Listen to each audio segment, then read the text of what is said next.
Tonight, a U.S. Senate showdown nearly a week from election night. Patty Murray, the mom in tennis shoes turned tenured senator, is seeking her sixth term, while Tiffany Smiley, the former triage nurse turned veterans advocate, has her sights set on the Senate. Tonight, they answer voter questions together for the first time. The final push to election night is on as KIRO 7 presents the U.S. Senate Town Hall.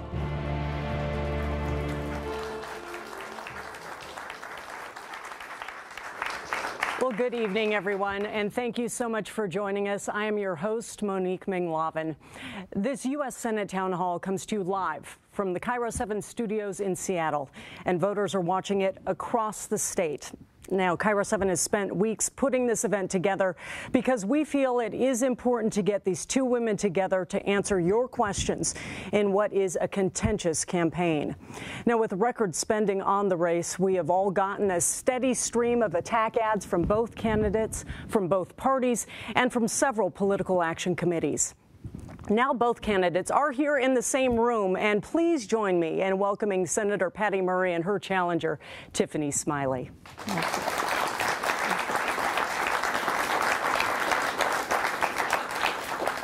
Now, here's a look at their backgrounds. Patty Murray was first elected to the Senate in 1992. She is now seeking her sixth term.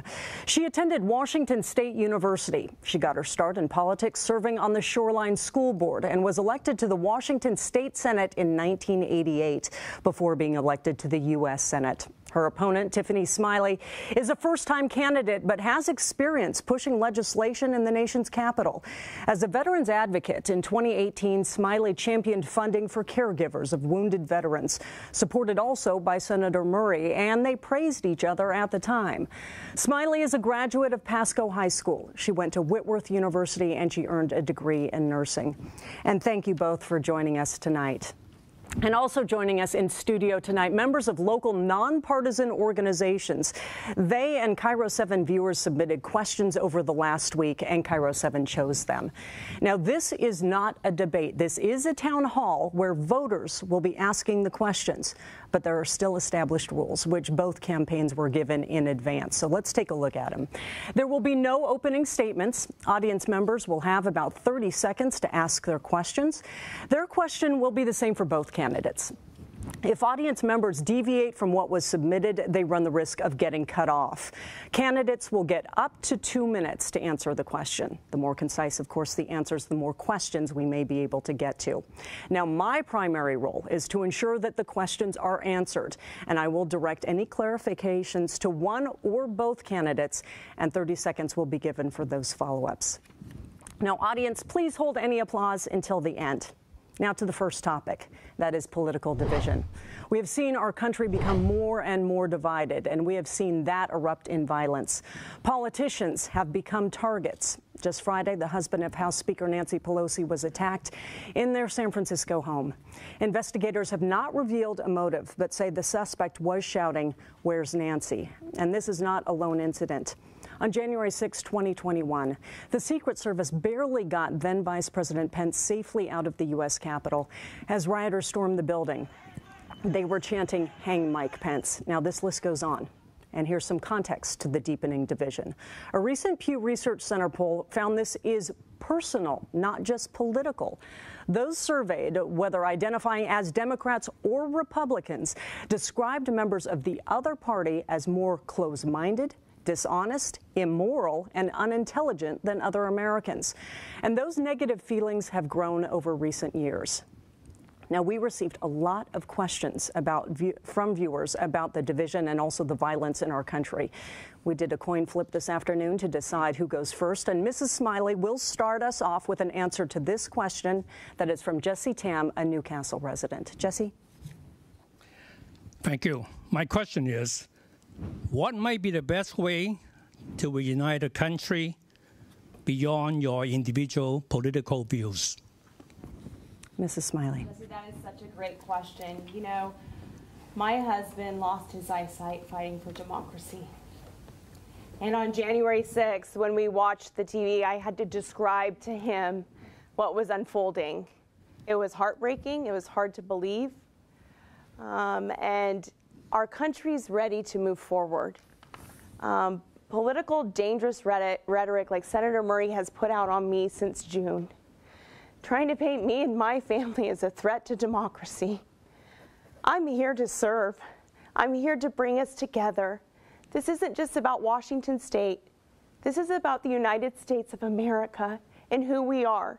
We are more alike than we are different. We are the shiny beacon on a hill. If you send me to Washington, D.C., I will carry that message through the halls. It is time to move forward and come together. When I stood up and was fighting for my husband, I was fighting on behalf of every Democrat, every Republican, and every independent service member and their family. I know that together we can turn the tide. We have got to move forward in this country and in this state. I love Washington State. I was born and raised here. I'm not going to sit back and Senator Murray's been there for 30 years and watch the same old political jargon repeat over and over again. Our family is here for service over self, country over party, and to bring results. I'm here to take on Washington, D.C. I've done it before, now I will do it again for all of Washington State. Senator Murray, you have 2 minutes. And Jesse asked a very important question: how do we unite? And obviously we are in the heat of a campaign and people feel passionate on both sides and speak out with voices about how they want to vote and how they want to influence others. That's an important part of a democracy. But where we cross the line is when we incite violence. I was in the Capitol on January 6th. I heard those outside my door calling for violence, calling for Nancy, and using brute force to try and take over the peaceful transfer of power. We can never tolerate that. I urge my supporters and everyone to use their voices. That's what a democracy is about. I use my vote on the Senate floor, and you all do as citizens, to make your decision about where you want our country to go. But at the end of the day, we have to accept that decision, and we have to get behind it. President Trump didn't do that. He tried to incite violence. You know, I was in the Senate when Trump was elected. I didn't like the results, but I stood feet away from him when he was sworn into office because I respect the peaceful transfer of power. We have to remind all of us that we have to use our voices and our votes to represent our opinions and to work together. And Jesse, importantly, when I'm in Washington, D.C., and I work to find agreements with people that I often disagree with, I listen to what they are saying and respect it and try to find common ground. I have done that when Paul Ryan and I passed a budget no one thought we could. I've done it with Lamar Alexander to replace No Child Left Behind. I am currently doing that with my counterpart, Senator Burr, to write a pandemic bill so we never go through what we went through before. But I do it by listening to what is important to them, telling them what's important to me, and working to find a solution. Thank you. That's how we solve things in this country. Thank you so much. That's your 2 minutes. Now, much of the division and violence ties to disputes about the 2020 election. This is a topic that is very important to our viewers. Many sent questions about it, including this one. This comes from Y. Browning, who asks, who won the 2020 presidential elections? Just a first and last name, please. Senator Murray. Joe Biden. Thank you. Mrs. Smiley. Joe Biden. Undisputed. A follow-up, though, if I may, because that was a thoughtful question from Y. Browning. What can you two both do when we know there are so many people who doubt the results of the election? What can you personally do to restore their faith in our election system? Senator Murray, 30 seconds here, please. Yep, thank you. And what is important is what we say. And I know my opponent had on her website that she sowed seeds of doubts about whether the election was legitimate. When we do that after an election has been legitimately elected and the person is in office, we sow that distrust. I have, won and lost elections. I have watched people win and lose elections. We count and trust this democracy, and we don't, after they've been certified, question them. That's what we can't afford to do in this country. Thank you, Senator Murray. Mrs. Smiley? Yes, well, Senator Murray has spent millions to paint me as someone I'm not and to feed into this, which I think is absolutely wrong and shameful. But what we need, and she also in 2004 had questions about the presidential election. So what we have is career politicians on both sides of the aisle who have gone back and forth on this, back and forth. We need to ensure that that voters have confidence that it's easy to vote and hard to cheat. And I have my website. I have an agenda for political recovery and reform because people have lost Thank you, Mrs. Smiley. trust in our political system. That's your 30 seconds. Thank you both very much for your answers. Now to something that we all can agree on, that is inflation hurts. Whether it's at the pump or at the grocery checkout, we are all getting squeezed. According to AAA, the average cost for a gallon of unleaded gas in Washington is about $4.97, and that's up more than $1 from a year ago. And at the grocery store, Americans are spending an average of 13% more on food than they were a year ago. And that brings us to our next question. This is from Mary Ellers, who is a resident of Federal Way. Mary? Given the record high inflation, the soaring energy costs, and the supply chain issue, what should the government have done over the past year to improve these situations, and what do you propose doing during the next year to address them? Mrs. Smiley? Yes, that's such a good question. You know, Senator Murray stood with Joe Biden with the American Rescue Plan and said we are in a better place now. We are not. Democrat economists warned that that would cause the greatest inflation that we've seen in a generation. That's exactly what it's done. You know, I'll never forget seeing a mom at the Kent Safeway, and her little girls were sitting outside of her car as if it was their backyard. They were clearly living out of their car. They had their dolls out and they were playing with them. She was inside trying to make ends meet to feed them. That woman doesn't need Senator Murray's electric vehicle voucher.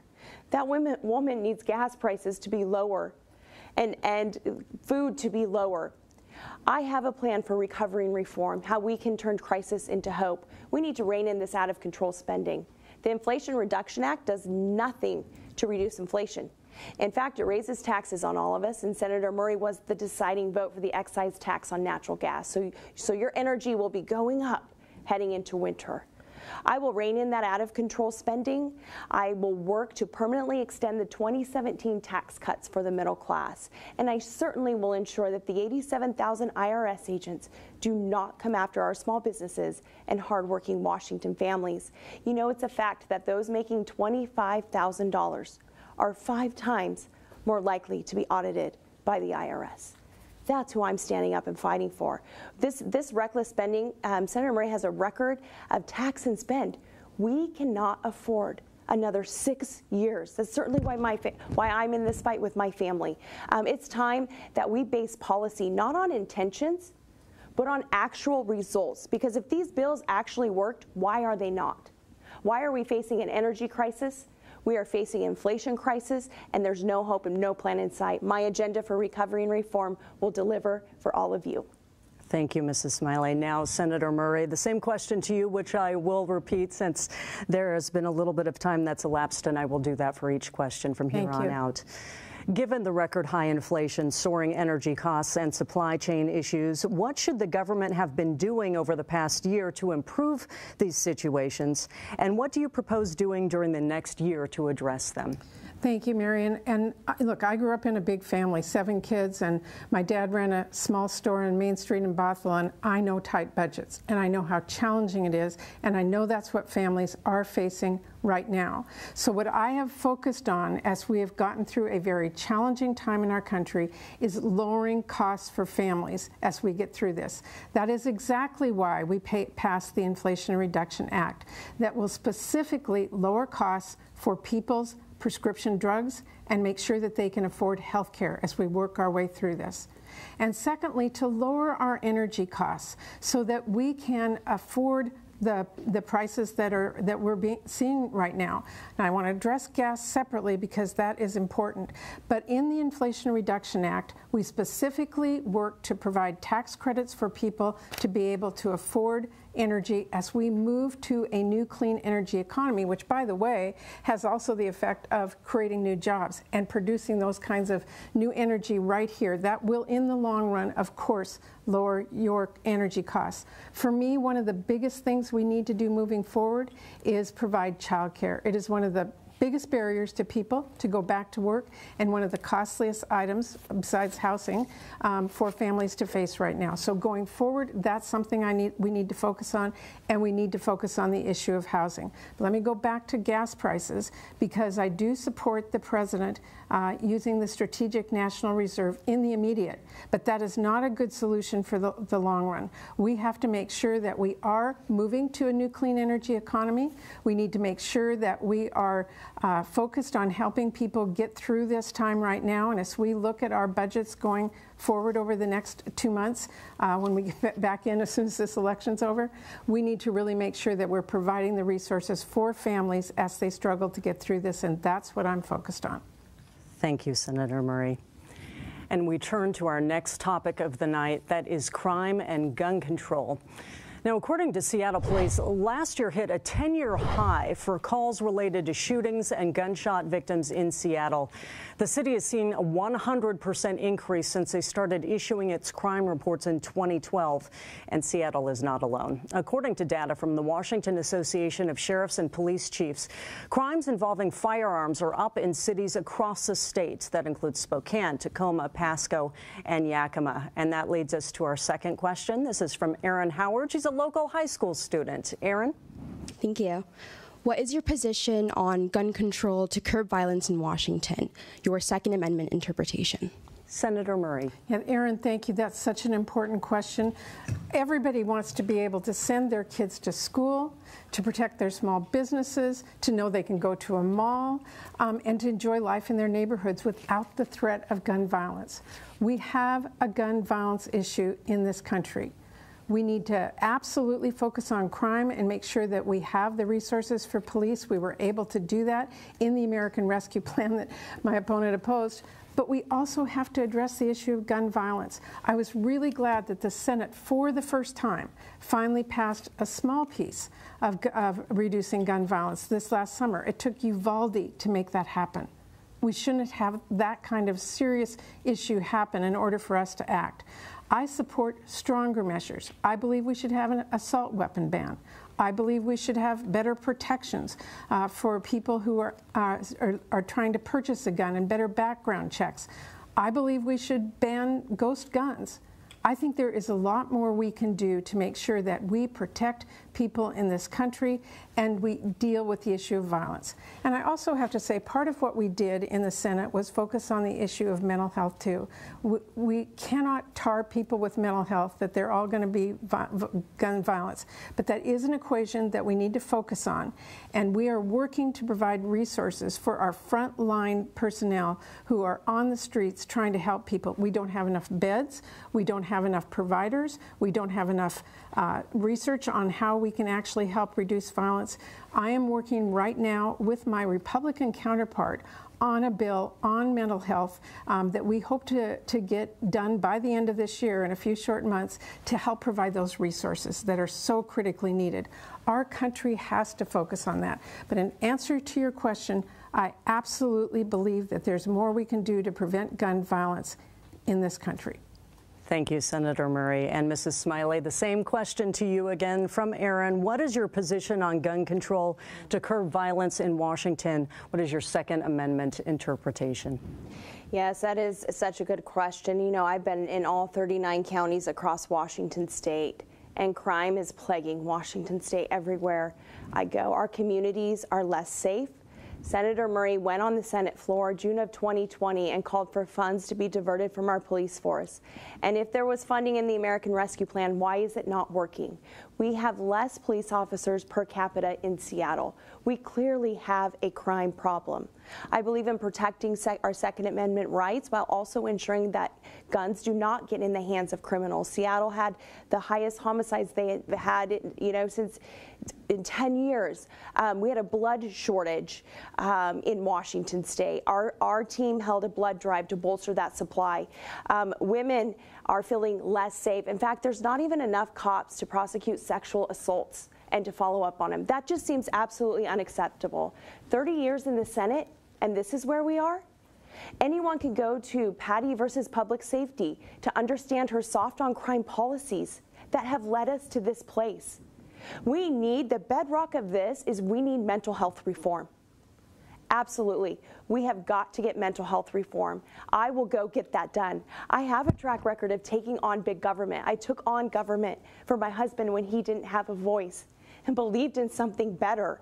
That's what I will do for you if you send me to the Senate. I'm not afraid to work with Democrats, Republicans to actually deliver results and ensure that our police are fully funded. At the federal level, I want to ensure that our police officers have access here in Washington state to federal grants for $5,000 retention and recruiting bonuses.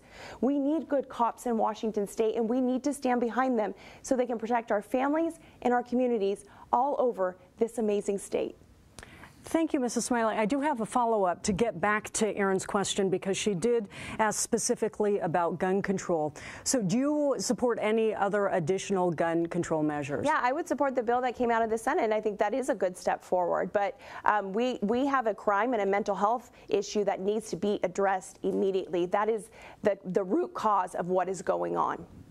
Okay, because I had that follow-up for Mrs. Smiley. Senator Murray, I just want to ask you to clarify your position on police funding.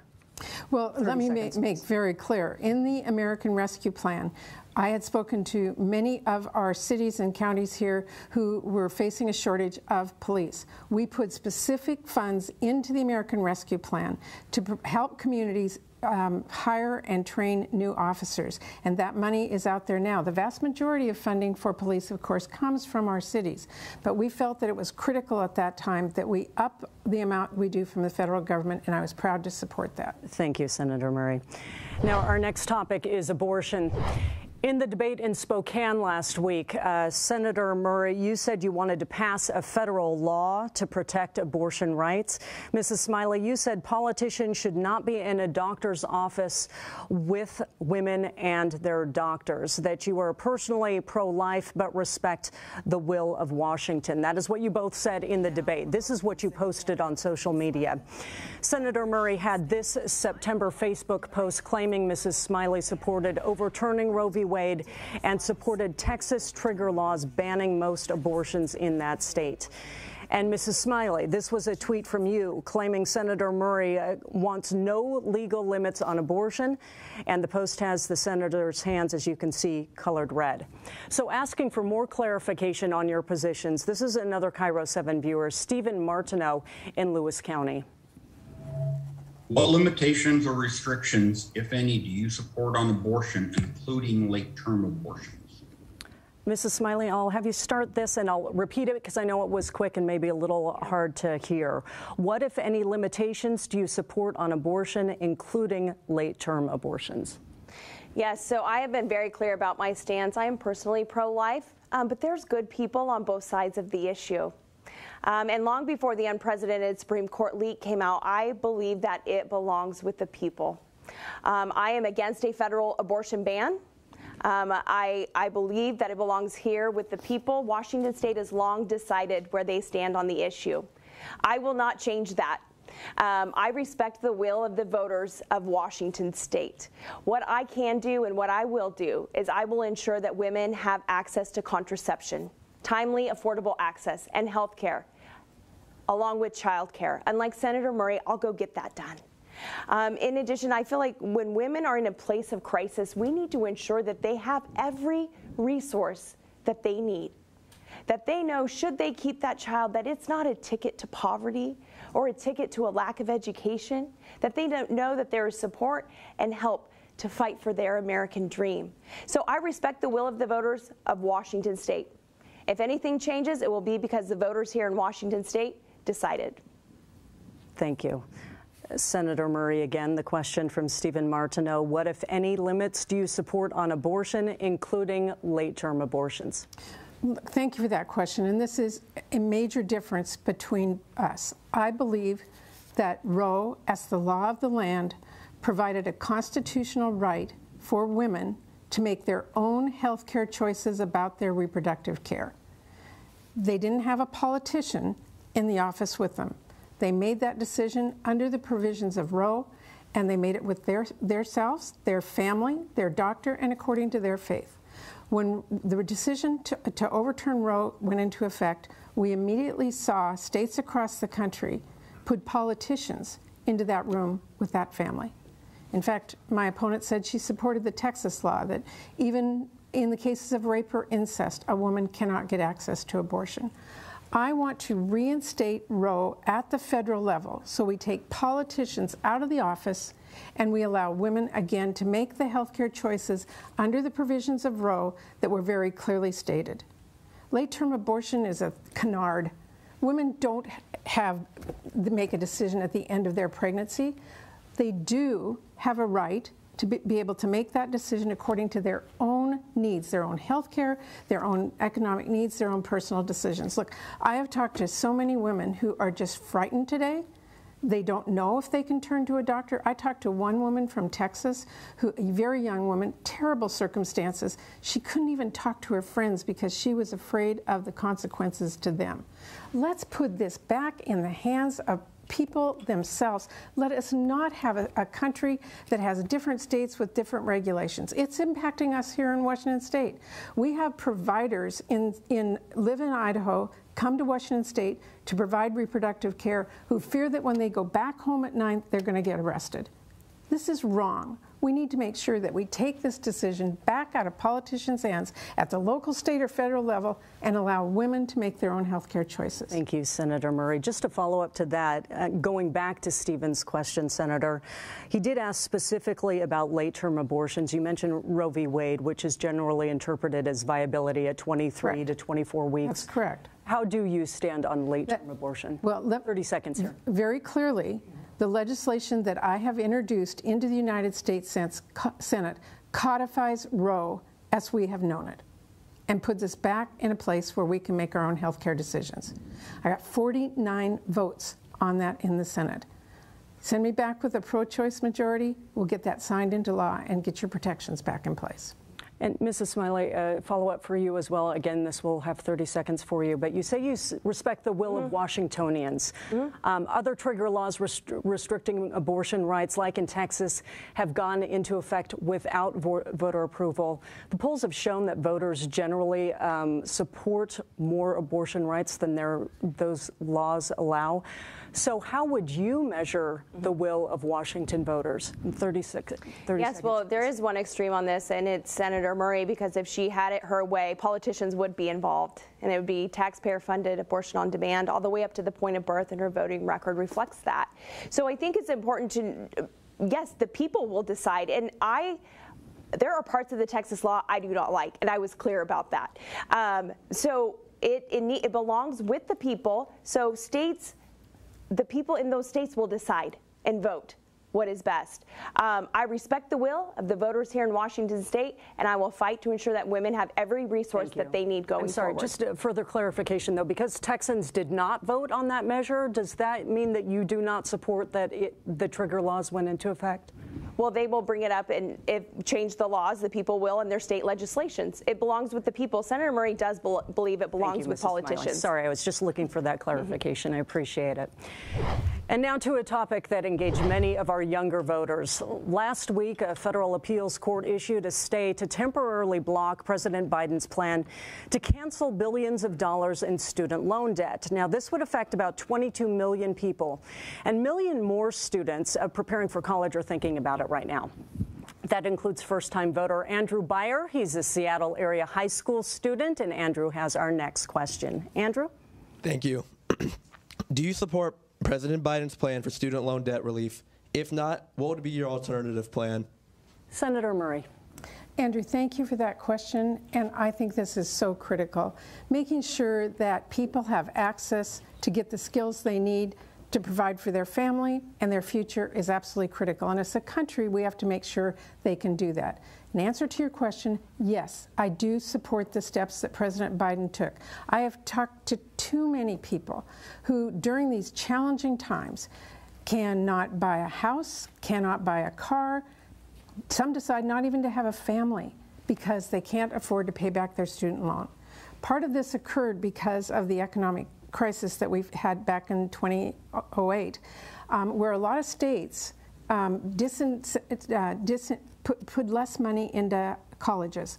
And as a result, colleges and universities raised their tuition, and students started taking out too much loans. So the real answer to this question is yes, we needed to do this so people had cash, but we need to reevaluate how we pay for colleges and how we make sure that states are putting funds into that.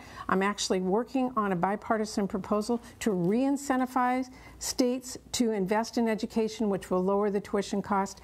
And I also strongly believe we need to revamp our student loan repayment system.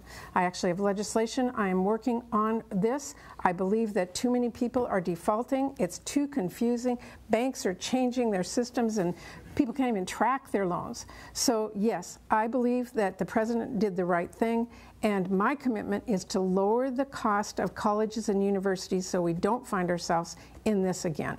By the way, as chair of the Health Committee, I'm very proud that I doubled the Pell Grant, and that will go into effect beginning this year to help students to pay their tuition. I want every student who wants to go to college to be able to do it. When I grew up, my dad had MS.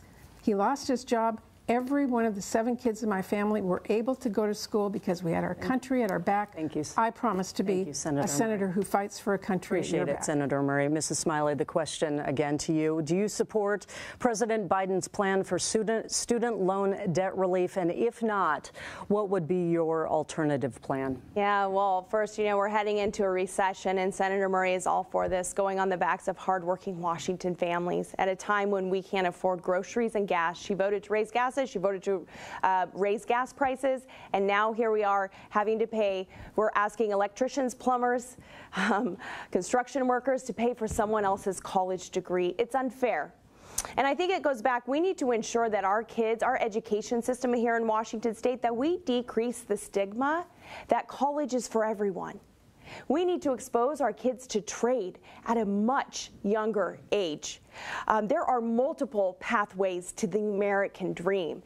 And we should have, what Senator Murray and Joe Biden did is give the green light to colleges to raise prices.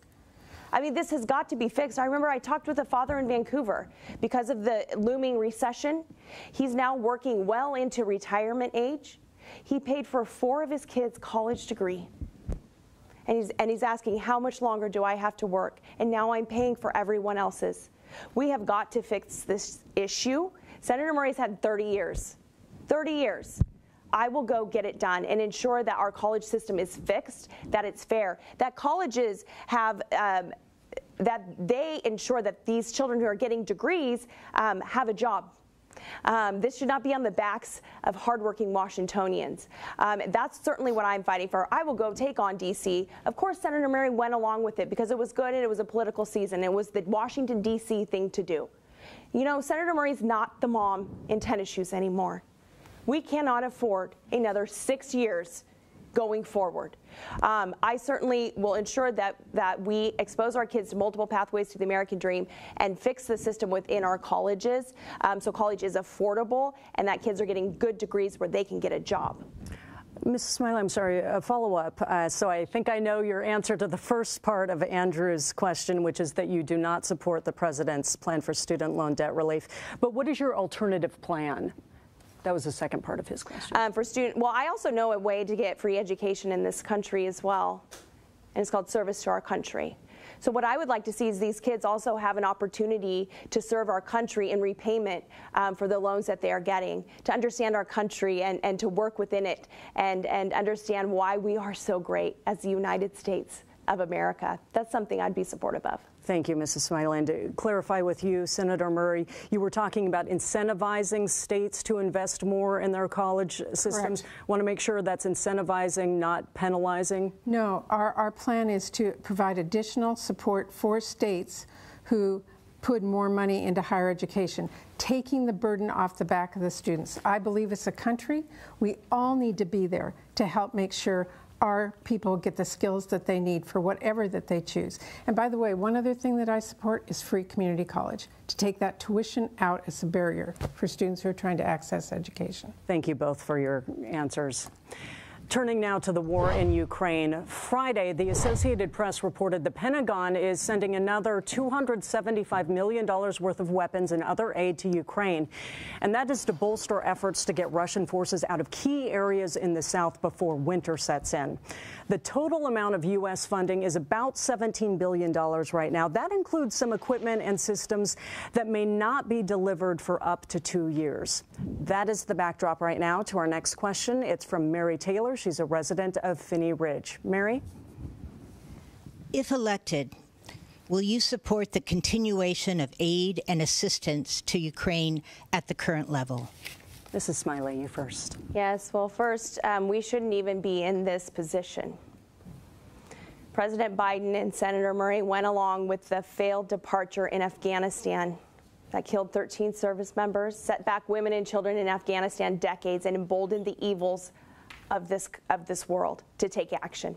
Putin saw weakness on the world stage and began to make movements. We should have been tougher on Putin in the very beginning. But unfortunately, when you take max out donations from the Nord Stream 2 pipeline lobbyists, you don't want to sanction Putin and be tough on him. We need strength on the world stage. We need to ensure that our NATO allies are coming together in support. In the beginning, we should have got them everything that they needed. Ukraine knows how to fight. They will protect themselves. So we need to ensure with our NATO allies that we are giving them everything that they need to fight and win this war against Putin. And we need to ensure that we show strength on the world stage. Families all across Washington state will never forget the failed departure out of Afghanistan. Our family certainly won't.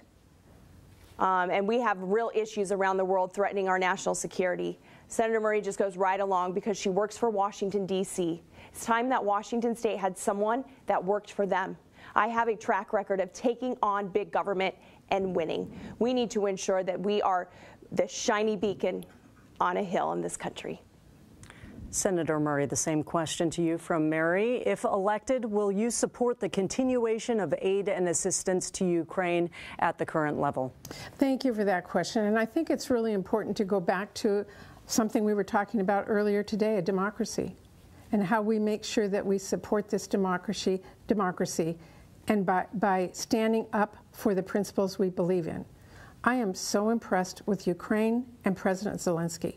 They are fighting an aggressive Putin who's coming in to try and take their democracy away. And they said, no, you are not. And they stood up to fight back. I think it is really important that our country back them in doing that. And I think President Biden did a really good job. He didn't just go in. He went and worked with our NATO and European allies to make sure that we went in as a united force. We do not want a war between the United States and Russia, but we want to support Ukraine and their fight for their democracy. So yes, I think it is important that we continue to show them support from this country. I don't know what the requests are going to be going forward. I hope that Putin is out soon, but between now and then, I think it's important for us both to show Ukraine that we stand with them as they fight for their democracy, but also to show our European allies that we will work with them globally to strengthen democracies around the world.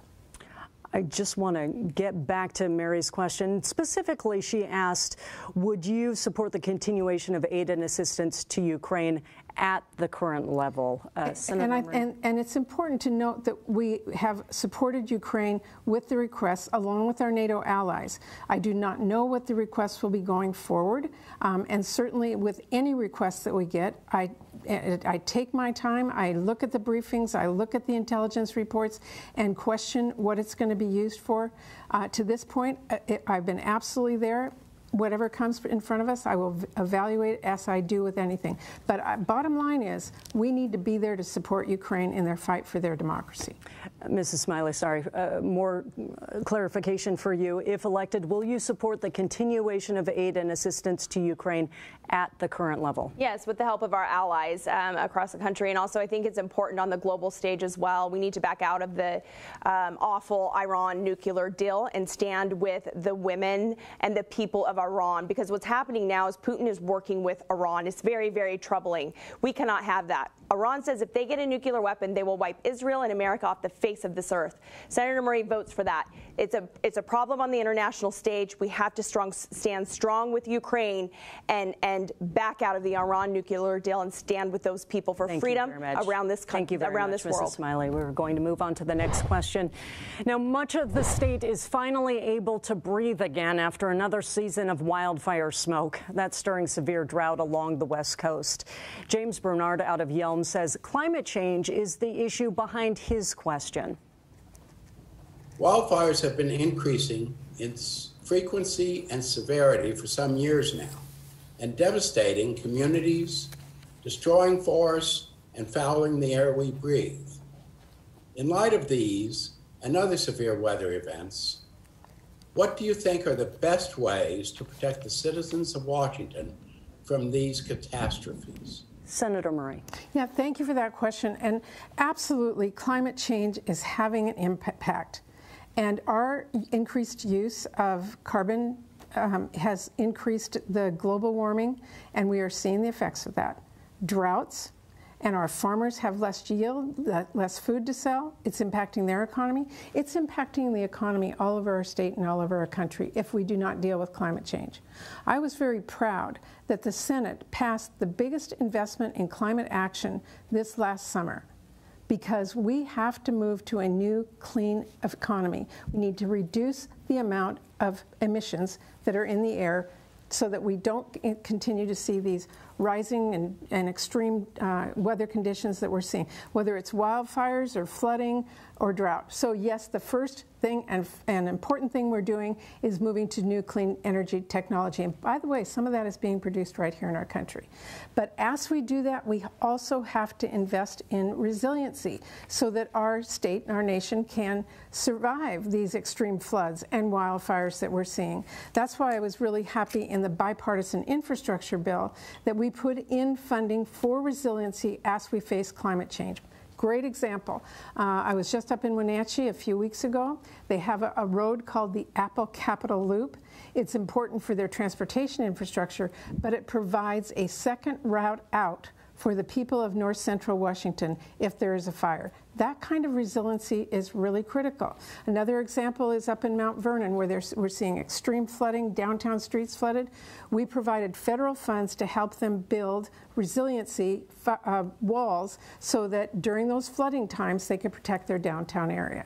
So these are just a few examples that we are providing funds for at the federal level to help resiliency, but we have to fight climate change. It's incumbent upon each one of us to be a part of it, and our government has to leave, and I'm proud that we are doing that. And I know my opponent doesn't believe the same as I do here, but climate change is real. It's impacting our economy, it's impacting our weather, it's impacting our health, it's impacting every one of us. Thank you, Senator Murray. And Mrs. Smiley, the question goes to you again. This is from James. And in light of the wildfires and other severe weather events, what do you think are the best ways to protect the citizens of Washington state from these catastrophes? Yes, I don't know why Senator Murray calls me a climate denier, because I'm not, and I was very clear about that. I'm actually honored to be endorsed by the American Conservation Coalition along with the Conservative Coalition for Climate Solutions. I believe in taking care of our planet. You know, if Senator Murray really did believe in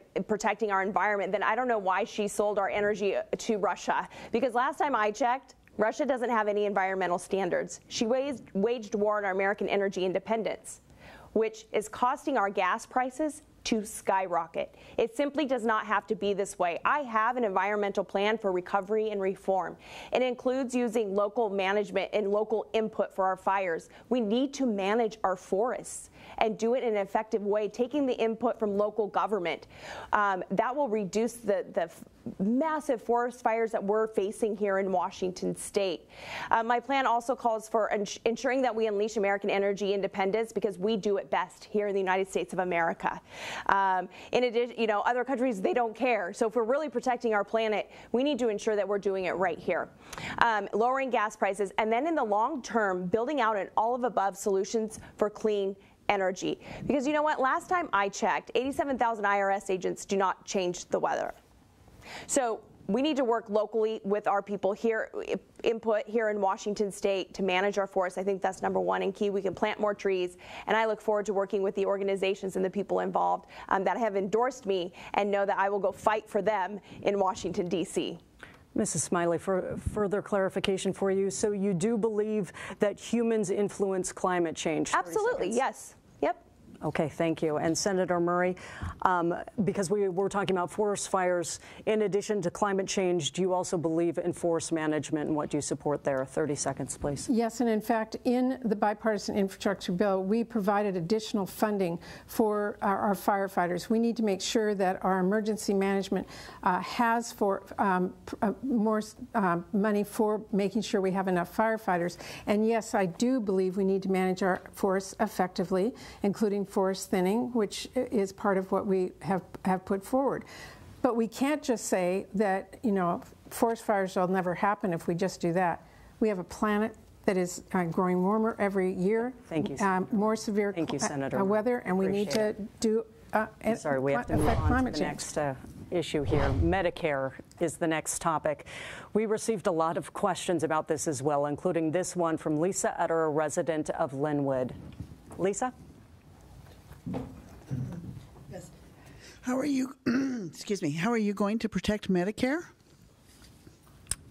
Nice and succinct, isn't it? Mrs. Smiley, please, if you would start us off. Yes, I know Senator Murray is running ads to try to scare seniors. It's not true. I will not touch anyone's benefits who are receiving or about to receive benefits.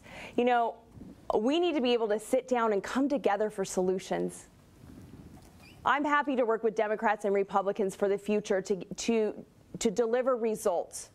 Senator Murray is a proponent of Medicare for all, which we know would be Medicare for none. That is not the answer. We need to get back to the days of Ronald Reagan and Tip O'Neill, where you actually sit down, talk to each other, come together for solutions, and deliver those results. I will absolutely go fight for you. I am not here to take away from anyone. But what you do need is your costs to be lower. You need your gas prices to be lower, especially those on fixed incomes. You need drug prices to be effective. Senator Murray, you know, votes for, she actually voted to stop benefits for drugs, prescription drugs for Medicare. So if she had it her way, you wouldn't get prescription drugs. We need to ensure that we have transparency and accountability, and electing leaders who will go to Washington, D.C., take it on, work with Democrats and Republicans so seniors don't have to worry and fear in the future.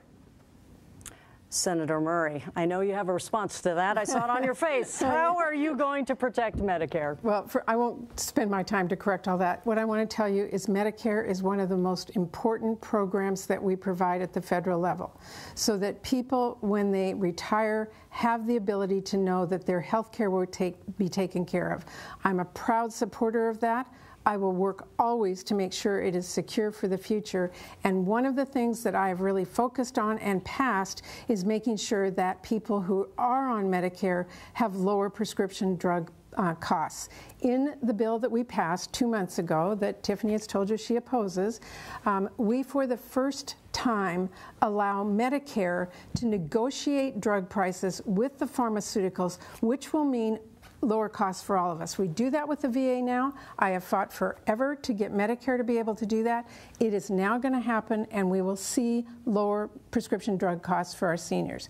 In that bill, we also capped insulin at $35 a month. That's incredibly important to seniors, and I am proud to have helped push that through. Now, I tried to get it passed for everyone. I will keep working on that. I was 2 or 3 votes short in the Senate, but I believe that should be for everyone.